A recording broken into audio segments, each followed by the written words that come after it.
International Nursing Day, I would like to pay my tribute to them. Now, I would like to take a bit of time on the progress in our effort to preserve jobs. About a month ago, on the 8th of April, I announced that given the dire situation of our economy, we have launched an employment support scheme. And I'm grateful to the Finance Committee of the Legislative Council for speedily approving the total funding on the in April. So there are $8 billion for the employment support scheme. Now the ESS is to give wage subsidy to eligible employers so they're able to keep their staff and make sure we keep our strength. And it's hoped that by preserving jobs, we're able to counter the waves of employment and massive layoffs. So we hope very much the employers and will work together with the employees to tide over this tough time. Now, since the announcement of the ESS, it's been welcomed by employers and employees. Of course, employees have expressed certain concerns. We've heard them. And then from employers, I heard that especially for SMEs, since the government is going to give them a hand, they will, wait and see a bit longer. In other words, without the ESS in the past month, we might have seen more businesses having closed down or layoffs. Now, after months of thrashing out the details, we've also talked to stakeholders, and we've listened to various views. We have more or less thrashed out the details of the ESS. The application will start on the 25th of May. For the first stage of applications that will cover June, July, and August, the application period is for 3 weeks. So that's for the phase 1, 3 months wage subsidy.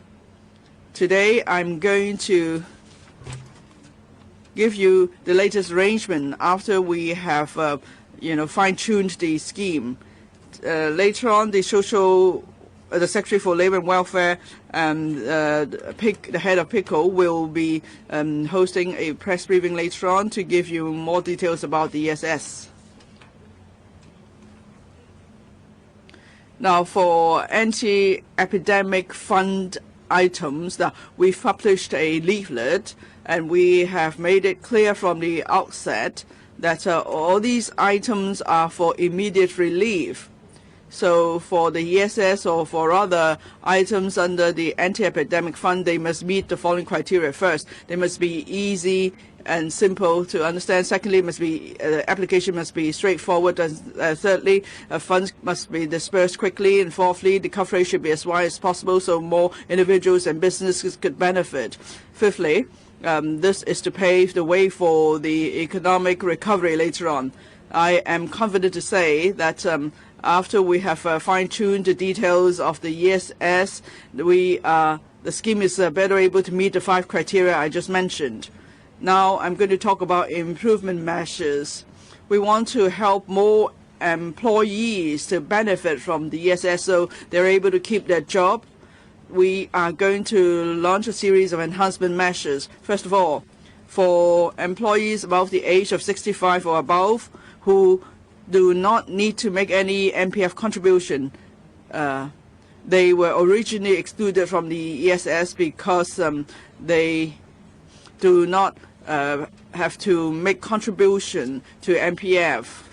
So originally they did not fit the criteria. But for employees over the age of 65 who do not have to pay MPF contribution, but they still keep an MPF account, then they will be covered by the ESS. You might ask, how come they don't need to make mandatory MPF contribution, and how come they still keep an MPF account? Well, we understand there are about 60,000 elderly employees aged 65 or above. Employers do not need to make contribution on their behalf by law, but the employees and employers could make a voluntary contribution, but of course their contribution may not be 5% as required by the law. But what we could see is there are 60,000 employees aged 65 or above who still have an MPF account, and their employers are still making contribution to their accounts. So for the first enhancement measure, we are talking about this batch of 60,000 employees aged 65 or above. Their employers could still apply for the ESS subsidy for the employees. The terms remain the same: 50% of their wage, or $9,000 at most for a period of 6 months. The second enhancement measure is for two sectors left out of the ESS originally. Now, because for these two sectors, they have the relevant industry schemes, but there are very few employers under these industry schemes, because the nature of these industries is that they may not have, regular employees or employers. So that's why we have to set up industry-specific schemes to help the employees, and I'm talking about the catering industry and the construction industry. But again, after our detailed study, we find that for these two industries excluded from the ESS, they do have the so-called general employees under continuous employment. There are 12,000 such employees, involving some 5,000 employers. So we are going to include them in the ESS now. And we say what sort of employees are we talking about? Well, say for a construction company or eating business, they have many workers who do not make MPF pay contribution, and they are covered by the other schemes. But then maybe in a construction company there are engineers, or in a food factory there are also certain food engineers and so on. Then if, as I said, these employees are under continuous employment terms, then they will be covered by the ESS. Now, by including these additional employees, that will not affect the industry-specific schemes we've designed for the two sectors. So for other employees in those sectors, they will continue to get support under those two schemes. The third enhancement measure is about the self-employed. Now, our original proposal is that for the self-employed, between the 1st of November 2019 and the 31st of March 2020, these are self-employed persons must have an MPF account with contributions, and then they will receive $7,500 of one-off subsidy. But then, for various reasons, maybe these self-employed people do have an MPF account, but they have not been paying contribution for some time. So, with the enhancement measure, as at the 31st of March 2020 or before that, if a self-employed person has opened an MPF account, although there may not be contribution, if that account is not cancelled at the time of application, then the self-employed person could still apply for the $7,500 subsidy. So we believe there are about 215,000 self-employed persons who could benefit from this relaxation. The fourth, another enhancement measure is for the hardest hit industries or sectors. Now, when we were asking, you said we wanted flexibility, but at the same time we wanted to prevent abuse. So for the specified months for counting the salary, it would be a month in the past. At the time, it was suggested that between January and March 2020, an employer may choose any one of these 3 months that would best allow the employer to keep his staff. But then there are some sectors which have been the worst hit, such as the tourism sector. The tourism sector told us that by January 2020, business took a dip. So is it possible to push back further the specified months? So now we are saying that between December 2019 and March 2020, out of a total of 4 months, the employers may choose any one particular month that would best allow them to collect more subsidy and keep more staff. You might recall in December last year, the overall situation was slightly better. So that's why for certain sectors, they were still hiring staff. So those are the 4 enhancement measures after we have done further detailed studies. And now a second criteria is we said that the scheme must allow for easy application, so the money could go to the employers quickly and in turn to employees. This is to avoid layoffs. So that's why for the ESS, the application procedure is so totally straightforward. Employers or the self-employed need only fill in an online application, and then they could authorize an agent to make so that the MPF trustee could provide the proof of MPF records, that is the MPF record certificates for the employer. Now the certificate would be issued directly by the MPF trustee with authorization from the employer, and then that MPF trustee becomes the agent for the ESS application. The agent could then give proof of the contribution records. In other words, the employer does not need to provide information on his own for his employees, because we've heard from employers expressing worry that maybe they have to dig into the past payment records of their staff, or they need to ask for any certificate from the MPF to do so. But we're now telling employers you don't need to do so, because employers don't need to provide any proof of salary payment that of their employees. Of course, then the employer does not need to pay any fee to the trustee. But then for MPF trustees, they will be providing MPF record certificate to the government. Of course, there will be some administrative work involved for the trustee, and the government will be paying for all the administrative fees. In other words, for employers applying for the ESS, it's a straightforward process. You just need to fill in an online form to give authorization, and then you just sit there and wait for us to do the calculation. All the calculation will be done at the back office through our system. So it's hoped, therefore, we are able to make this scheme quick and easy to apply, and then there could be quick disbursements. Now, on quick disbursements, our estimate is that after an employer has put in an application, the calculated wage subsidy could be disbursed in 3 to 4 weeks. In other words, on day 1 of the application, that is the 25th of May, an employer puts in an application, then by end of June or in the second half of June, the employer should receive the wage subsidy from us. Now, this is an immense scheme. Some are concerned about loopholes. Well, we are doing our very best. So we don't want to go against the criteria I've mentioned, that is the scheme must be quick and easy, and then the disbursements are quick and easy, so we try to plug loopholes as far as possible. Now, after we have made the announcement, one loophole is that people started opening MPF accounts.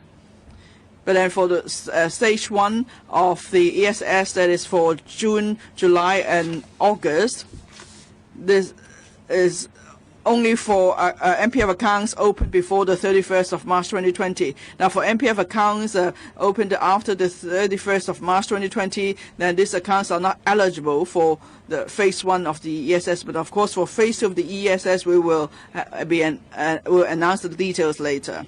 Now, for the ESS is for keeping jobs of employees. So when employers make an application, they must sign an undertaking on 2 points. 1, as they receiving wage subsidy, they must not lay off any staff. And second, the full wage subsidy given by the government must be spent on paying the wages of employees. So we do have penalty mechanism. For example, the government could recover the part of the subsidy paid, or employees may even have to pay a fine. We believe these are reasonable and workable, and it won't be difficult to understand.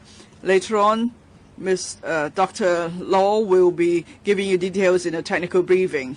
Here, I would like to express my gratitude to all those involved in thrashing out the details of the ESS in the past month. They've been working so hard. That includes the MPF Authority, the Hong Kong Trustees Association, and the trustees and other trustees organizations. Now, there were other concerns expressed about the ESS. That is how arising from the ESS rather. That is for employees age 65 above who are not making MPF contribution. How do we help them? And then at the same time, we also try to find out how many employees age 65 there are in Hong Kong and which industries they are in. So then we could give them help. Now, from the latest statistics, there are about 150,000 elderly employees in the working population in Hong Kong. We've looked at the industries they are in, and we'll try to make arrangement for them as far as possible. Now, I'll announce the announcement. First, as I mentioned just now, among the 150,000, 60,000 of these employees still keep an MPF account. It's because their employers previously made contribution, or the employees are still making voluntary contributions. So for these 60,000 employees age 65 above, they will be automatically included in the ESS. Secondly, now many of the elderly employees are drivers. Now, under the anti-epidemic fund, we have announced measures to help self-employed red minibus and taxi drivers. For this scheme, I am announcing today that it will be extended to cover drivers of green minibuses and the employees age 65 above in local ferry services. So they will enjoy the same wage subsidy as green red minibus and taxi drivers. That is $6,000 of subsidy per month for a period of 6 months. Now, they have employers, of course, so the money will be handed over to the employers so the employees could keep their jobs. So the spirit is the same as ESS, but this is a measure specifically for other drivers who will now enjoy the same treatment as red minibus and taxi drivers. Now, there are about 3,200 drivers of green minibuses above the age of 65. So if we count also the drivers of red minibuses and taxis, there are in total 24,200 drivers who will receive assistance. And then another group is elderly employees in the catering industry.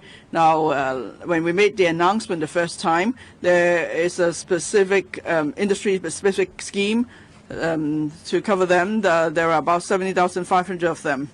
The fourth industry is the laundry industry. Well, the industry was not covered by the anti-epidemic fund, and so we're going to have a new project or item under the anti-epidemic fund. We will be giving one-off assistance to laundry shops, and the amount will depend on the scale of the business. Now, we will require the laundry businesses to take care of employees age 65 or above that they hire after they've received the assistance, and we expect we estimate there are about 2,000 of them. And then another group is outsourced workers of government, security guards and cleaning workers. We estimate there are about 10,000 employees age 65 in this group, but the jobs are secure because of our contract with the contractors.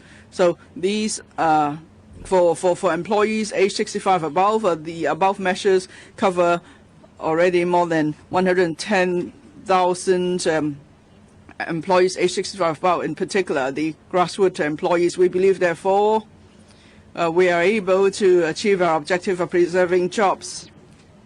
And there was about 30 to 40,000 employees left out of the 150,000 employees age 65 above. How many of who are they? About 8,000 of them are employers. Well, they're in the working population, but they are themselves employers. And then there are about 27,000 who are professionals, as you know, doctors, work very hard in Hong Kong. They will still be working when they're 70 or 80. So for the 27,000 employees aged 65 above, these are the professionals.